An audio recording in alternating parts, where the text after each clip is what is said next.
Hey, I'm Kat Greenleaf. Welcome to Talk Stoop. Look who's here today, Mr. Matthew Modine. I admire your honesty. Hell, I like you. Actor and activist. I'm glad you referred to me as Mr. As opposed to? Well, just Matthew. I always think of you as such a California kid. But really, you're not from California at all. I was born in California. But spent your youth in Utah. In Utah. Are you Mormon? My dad joined the Mormon church for about 5 years because his mother told him it would be a good for business. Do you think polygamy is a good idea? It works for roosters, chickens. Well, in that case, Mr. Modine works for people.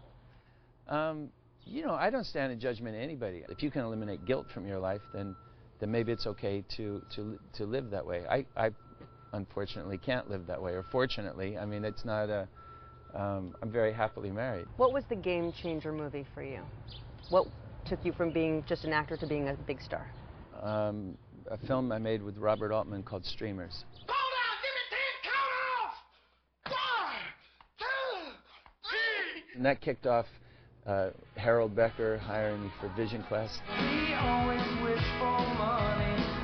We always wish for fame. And then a classic. Vision Quest to going to work with Mel Gibson and Diane Keaton on Mrs. Soulful, and then Birdie with Alan Parker and co-starring Nicolas Cage, and then Full Metal Jacket. Hey, let me see your real war face. If you had to give yourself your own personal Razzie for your worst film ever, what would it be? Funky Monkey. What are you doing? Sorry. So I went over to meet this chimpanzee. What was her name? This older female. I don't remember her name. I want to forget it. And as soon as I put my hand out, For when you get lonely. There you go, buddy. she grabbed my arm, almost pulled it out of the socket, and bit me. And I still had, I still have there's a tiny little red mark there where her tooth went into my hand. I don't know if you can see that little.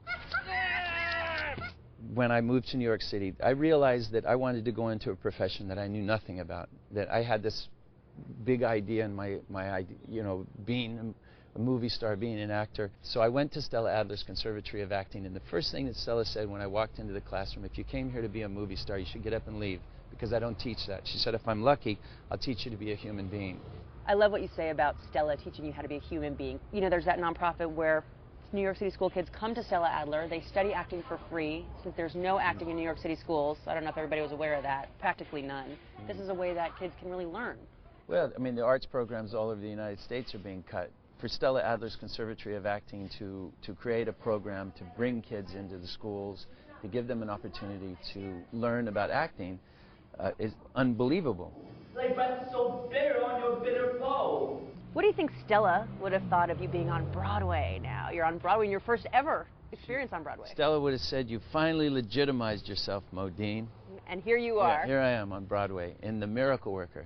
You would have more understanding of your pupil if you had some pity in you. Pity? For this tyrant? For you, being in The Miracle Worker sounds like it's more about the message of the play than it is about the experience of doing it.